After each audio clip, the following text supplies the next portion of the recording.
I don't want to tell you. This is gonna ruffle some feathers. The number one. Don't do it. Worst. Nope. Don't do it. Restaurant in Disney World.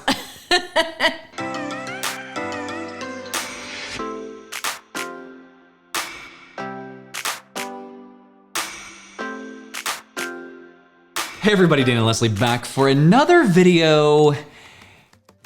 Sorry in advance. We are here to rate, we've already rated, we are here to list the worst restaurants at Walt Disney World. This is our opinion. Ooh, I can already feel the comments. All that to be said, let's just get into it. First off, we want to hit a couple of pieces of information. So Summer House on the Lake ranked fairly low for us. However, we don't think that that's where it deserves to stay.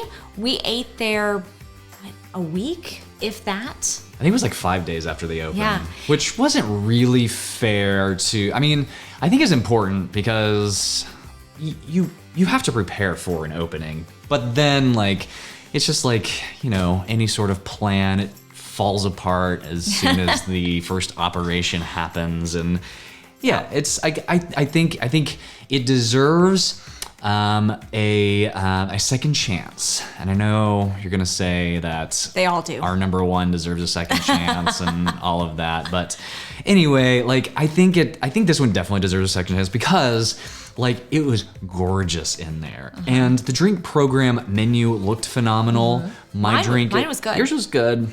Not great, good, but my drink especially was just gross. And it wasn't done properly at all. And so I think they could fix that really easily. But everything is beautiful. And then it just so happened that the one table that they set us at was in probably the worst location for a table in the restaurant, right next to a server station. And like physically your chair was getting bumped by servers coming in Multiple there. times. So how do you like, you can't rate that good because it wasn't, but at the same time, like you go to a restaurant, you can feel like this has potential to do something and be something. And we know people have been since we've been and they've loved it, so. Well, and the food was delicious, but it was just cold. So, you know, I mean, like it's just things like that they definitely could have, it just wouldn't take much to like fix it. And I really think a lot of it was like opening week nerves, or whatever you want to call it. So part of us moving forward and doing quick service and Universal and like brunches and things like that, part of that, like we're gonna have a couple redemption stories. Yeah. We are gonna try our number one, which is the worst restaurant Disney property. We're gonna try it again. And that's my commitment. We're gonna try it again at some point and re-review it and we'll see where it lands then. Open minds, always open minds. Anywho, Summer House, based on the rating, should have made the worst 10, but we don't believe it belongs there. So in fact, where our number 10 is, there was probably like, I don't know, 7 or 8 restaurants that were hovering right in there. And again, depending on the day, like one could replace the other. One of which was Terralina, which we felt didn't deserve to be on the lowest ranked list. Like we would much rather eat at Terralina again as opposed to these other 10. Speaking of, let's just get started. Number 10, which we're going backwards here. So number 10 is the 10th least worst restaurant on the list. Number 10 of that bottom 10, hello sister, Baby. is STK. Yeah, and you know, this one, I actually was surprised that it didn't rank lower. But we were pleasantly surprised about it when we went. Because when we went, it was happy hour. And on top of it being happy hour, it was also the day before Veterans Day. So they were doing like a 50% off for veterans discount. If we did not have those two discounts, this would have ranked much, much lower. There are restaurants that if the price was cut in half, they would rank higher because the value just isn't there. This is one of those. So it is a little bit strange for a high-end steakhouse. Like it's like super loud music in there. I mean, to the point where it's like hard to converse inside. But the happy hour menu is actually more reasonably priced. It is a discount off of the main menu, so it brings it down like from the stratosphere into like a reasonably priced steakhouse. I would appreciate maybe not the volume of music in there. And it wasn't even as bad as I think it could have been. Yeah. whenever we went. Yeah. So it was fine. It wasn't terrible. Anyway, all that to say, that is our number 10. Go during happy hour. Go during happy hour. So STK, we actually scored a 3.25 out of 5. Our number 9 scored a 3.125. And it's Turf Club over at Saratoga Springs Resort, right across from Disney Springs. Which, it was fine. And it's one that I think if I was staying at Saratoga and I wanted to go someplace to eat, maybe, but then I could also just go right across the way and get all of these amazing restaurants over at Disney Springs. I think it's just unfortunate where it's located. If it was like at your local Hilton or Holiday Inn, then it would be fantastic. You know what I mean? I do, but that sounds so bad. Okay, I agree with you. Like, Saratoga Springs is definitely within walking distance, or a boat ride just right across the lake over to Disney Springs. It has all these amazing restaurants. But even if you're at Saratoga Springs, if you want a nice meal, you're just gonna walk around to Disney Springs, which a bunch of them blow this thing out of the water. The only people I actually saw eating there were like people that might come off the golf course at the time and just like get a drink and maybe something quick and then go back to their room and shower. Like, the food wasn't outstanding. It was fine. It belongs in your local Holiday Inn. I just think they need a refresh, a revamp, a spruce up of the menu. Yes. Probably a little bit of refurb in there, and it's just a pretty tired restaurant. Yes. Number 8, coming in at 3.125 as well, is Todd English's Bluezoo. This is over at Swalphen. One of those. I can't ever remember which ones are at which. This one was your classic. So we've had some decent meals over at Swalphen, with Swan and Dolphin. We can never remember which restaurant is in which one. We've been over there so many times, but this is in one of them.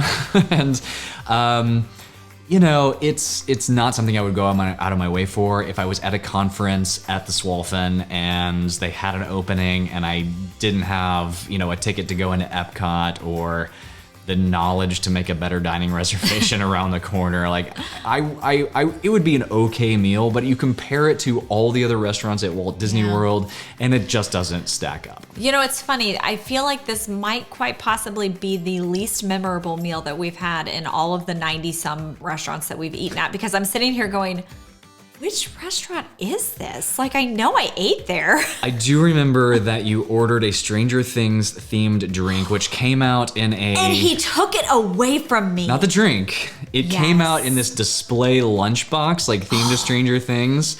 And you're like, oh, that's pretty. And he's like, can you please take your drink out? I need the lunchbox. You're like, what? That's right. You shouldn't go here.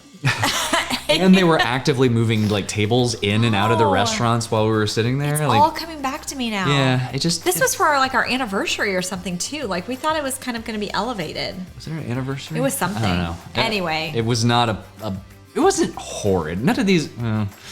This one wasn't horrid. It wasn't pleasant either.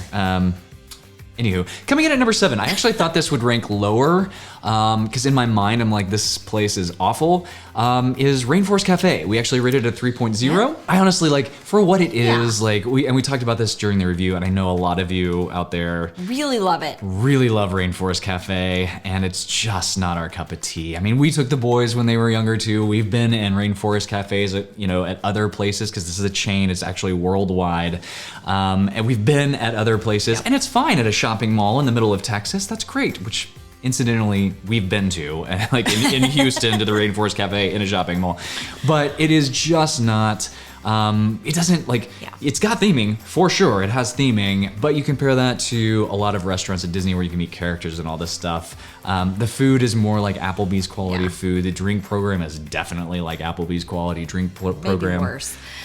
Yeah. But all that to say, I mean, if your kids like animals and they want to be kind of entertained during dinner, the food is just average. I mean, it's fine. So, I mean, it fits the bill. I mean, I like Applebee's. And the rainstorm's cool, like the thunderstorm. That's kind of fun. So number 6, coming in at 3.0, is Coral Reef over in the Seas area at Epcot. So this one I really expected to love more. Did you? Well, I heard such mixed reviews, and there were people that just like really liked this place. And it's always so expensive for all of the dining package things for Epcot. So I felt like it should be worth that. It absolutely is not worth the money for the dining package. Just let's get that out of the way right now. The theming in there, like the view of the aquarium, it's redeeming quality. Like that is very cool. I could sit there and watch the fish for hours. I mean, it's really quite beautiful in there because it's so big and like it's very awe-inspiring. Everything else was just average. Yeah, drinks, average, food, average. Actually, a buddy of mine, like he raved about the bass, some sort of fish dish there. And I wasn't blown away at all. And yes, the view into the aquarium is phenomenal, but the restaurant itself, the finishes, the carpet, the banquettes, it's very, very tired. It needs a refresh. Keep the view, refresh the soft goods, and I think maybe a little bit of a menu tweak, and it could be a great restaurant. Yeah. And I think this is just forgot about. Like I don't know. Like maybe they were just selling enough to sustain, and Epcot has enough money going out other places that it's like, who cares? It works, I don't know. I guess. Before we get into the last 5. If you are looking to plan your next magical vacation, please reach out to us over at Fantastical Vacations. We would love to help. We plan Disney destinations, Universal cruise lines, and all-inclusive resorts. Coming in at number 5 at 3.0 as well. So like this one, Coral Reef and Rainforest Cafe I don't know. So depending on the day. I'm not even sure which one I like better. Maybe Rainforest Cafe. I mean, we ranked it higher, so yeah. But anyway, Paradiso 37. So the drinks are a little bit gimmicky. They got the big, whatever souvenir mug things with the fruit juicy drinks and everything. So that's, the drink program could use a little bit of work, but it's kind of in line with the theming. And I like the indoor seating, the outdoor seating. They've got like an indoor-outdoor bar area. I love the location in Disney Springs. It's been here for quite some time, so it is a little bit on the aging side as far as like the new fresh restaurants coming in around there, like Summer House right down the way.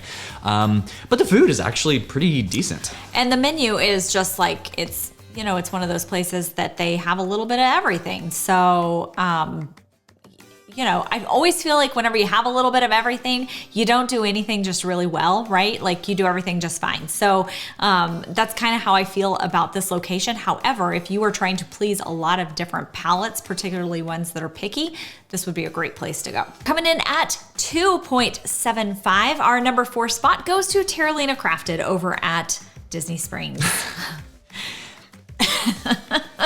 Now, I think we had a very unique experience at Terralina Crafted.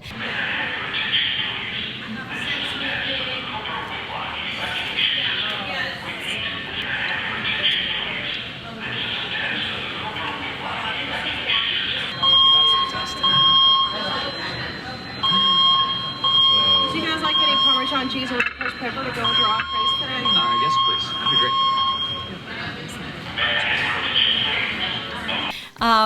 Maybe this is one that deserves a second shot. Do we need a redemption story for Terralina? Maybe, because I mean, they ran fire drills intentionally while we were eating. Yeah. It was just a very interesting experience. The manager comes by and she was like, "Don't worry, this is gonna be a drill." And we're like, What? What are you talking about? And then strobes, sirens, like the whole thing going off. And I'm like, what is happening right now? And I get it. The restaurant manager does not have anything to do with whoever the authority having jurisdiction is that comes in there and makes, so if it's the fire marshal or Reedy Creek Fire Department or whoever it was, because there were definitely officials going in making sure that all the fire alarms worked. However, coming from a facility manager for years, like you don't plan that stuff during your busiest time, during service hours. Like you do it before work, after work, when there are not patrons actively eating in the restaurant. And if you can't avoid it, you definitely definitely provide them some sort of compensation or something. Free dessert, I don't know, which nothing happened.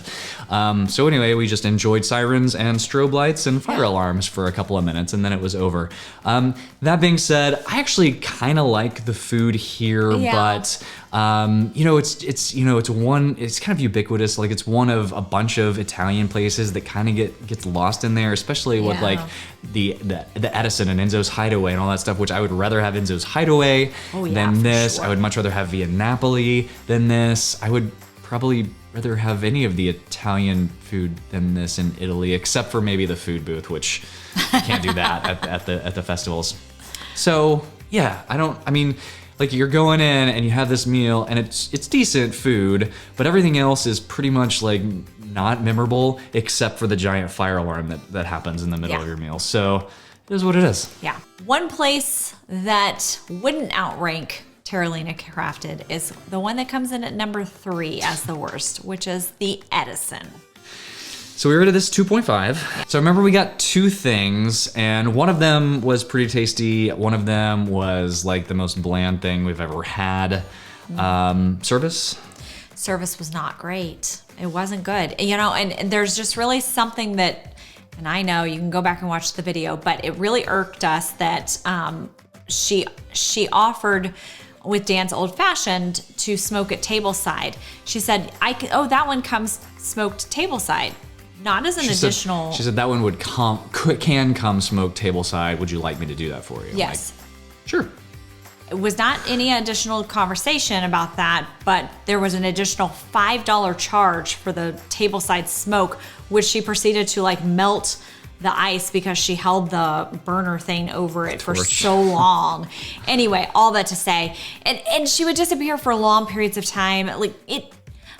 All in all, it was not a great experience. And honestly, there were some of you out there that commented and said how great it is and how, we were being ridiculous.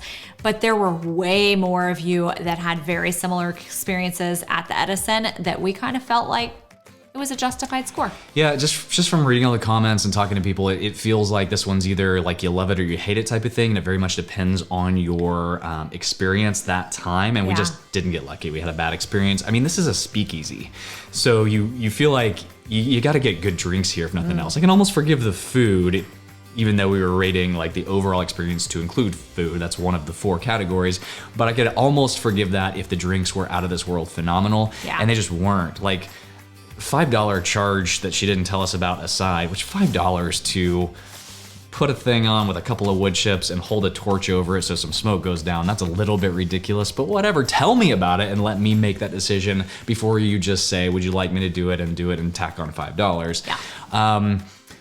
But the drinks themselves were not well balanced either, so it was just disappointing. It was. Number 2. Oh gosh, we're getting into the scary zone. So we also rated this as 2.5, and there was nothing just horribly bad about it. There's a couple of funny things, except kind of the whole thing. like we knew going in to T-Rex Cafe that it was not going to be our cup of tea, but we try to have an open mind and put ourselves in. We've been the parents with small kids. I mean, we've been to T-Rex Cafe before on vacations a decade ago, and our kids liked the animatronic dinosaurs too. But when we go in, and by the way, we took our kids this time. We did, which was probably the best part about the entire experience because we got some great laughs about it. So before we even get in the restaurant, there are 2 lines. 2 lines, and we made advanced dining reservations, so it wasn't like we had to wait in line to get in the restaurant, but there was a line to check in for your advanced dining reservation. So there was 7-8 people in that line. Yeah. And then, so you check in, and which they're like, that part I was like, okay, fine, whatever. And then they're like, okay, we'll call you when your table's ready. So then when they call you, you have to get another line to check in. Those are the people that they've called for their table being ready. So the check-in process is already like a strike against them because it's not People were furious. I mean, the other people in that line were just really mad. And that's not how you want to start a dining experience. And then you get in there, and again, it's the same type of Applebee's food over at Rainforest Cafe. Actually, Rainforest Cafe, from my memory, is better food. Oh, it was. Than My T-Rex. salmon was inedible. Aiden asked for a water to go with his meal, and he got like a burger or something. Mind you, Aiden is almost as tall as Dan. Yeah, he was 16 last year when we went. He brought him out a kid's cup with a plastic lid on top, and he looks at the waiter and he's like, "Can I get an adult-sized water, please?" And from that moment on, he was appalled. done. He was done with T-Rex Cafe.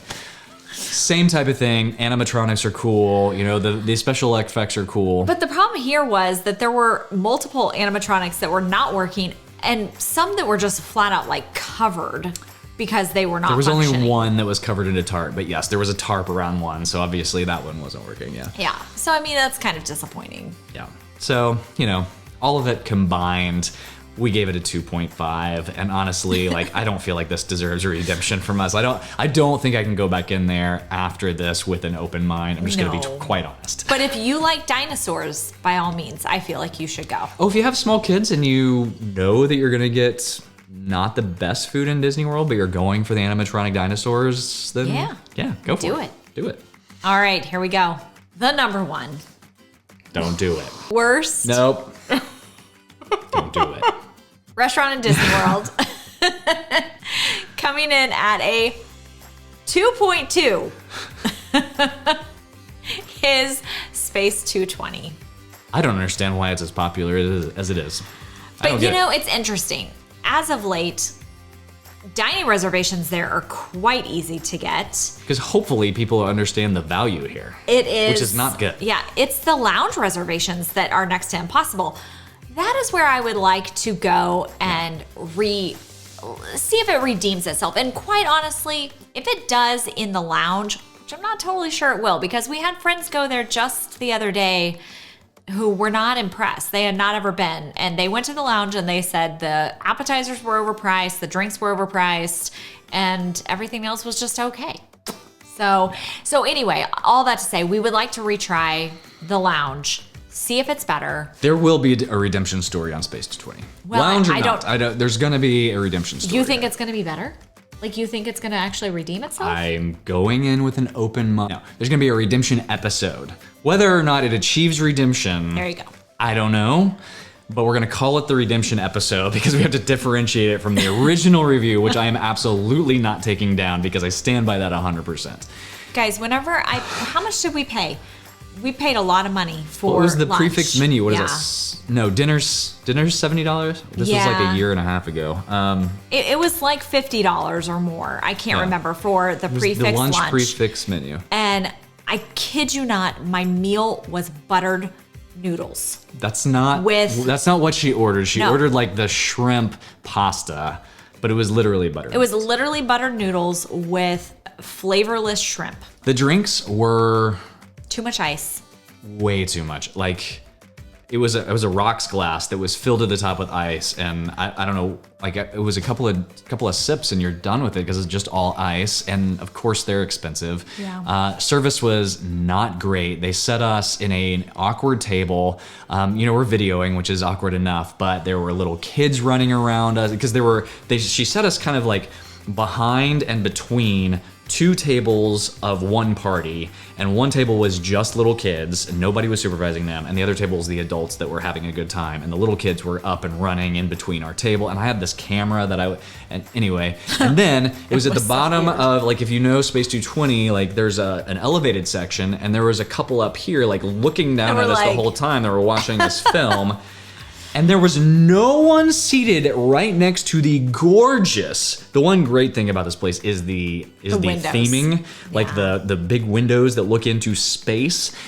No one seating in any of those booths. And finally we're like, excuse me, we'd already got our drinks, and finally, can we move over there? Like, this is not a pleasant experience. To her credit, she did let us move over there. So that was, I think, the one good part of the service. Was her granting our request to move where there weren't any people. Yeah. It wasn't great. Food was not good. Definitely not worth the cost. Now, I have heard that they have done, and this is, I don't study their menu all day long, but I have heard that their food has gotten better since then. I don't know if it's a complete menu redo. Now, I know they did a menu redo right after they opened, but this wasn't right after they opened. So, I've heard they've done some menu upgrades Yeah. since then. So maybe that helps. You know, I don't know. But for sure, the theming is amazing. Like The you go theming is in amazing. and you see all the screens. That is the one very redeeming, almost worth it to go see, but not. Yeah. But it's very, very cool. Like if you want to, But a good reason to like try to get into the lounge. yeah. You know, so Well, the because lounge you don't have to right, it's pay. a la carte. So it's I feel like it would be a better experience. So don't hate us. You can hate us if you want to, but I don't know. It's how we feel. Like I don't know. These Yeah. are our experiences. So Yep. I mean, and you know, I'm sure that there have probably been some that we rank very high that people out there did not have great experiences at because it happens all around, right? So it just is what it is. anyway, there you have it. We are going to continue to experience new dining options and bring those to you, Yes. both at Disney and Universal, and we will continue to revamp this list. And soon we're going to start doing some different categories like best character dining, best buffets, that kind of thing. So I'm excited to bring those. It's nice having all of the table service restaurants done. Yes, I know we haven't done 1900 Park Fair yet. It's not coming. open. As soon as we can make reservations, we will make one and do it. I'm actually excited about that one. I am 'cause very excited. That one was a character buffet that had great character interaction, great food, Yeah. like interesting food, like a cold strawberry soup. I like that soup. It was good. And good characters for breakfast and good characters for dinner, totally separate characters. And they got new characters coming back when it opens back up. So I'm excited about this. I cannot wait for Mirabelle and Tiana. Oh my goodness. Those two alone are going to make this dining experience a hard to get one. And then you throw Aladdin on top of that. And then the classic Cinderella. All right. If you are liking these videos, please hit that like and subscribe button so you don't miss the next one. And be nice to us in the comments on this one. And we will see you on the next video.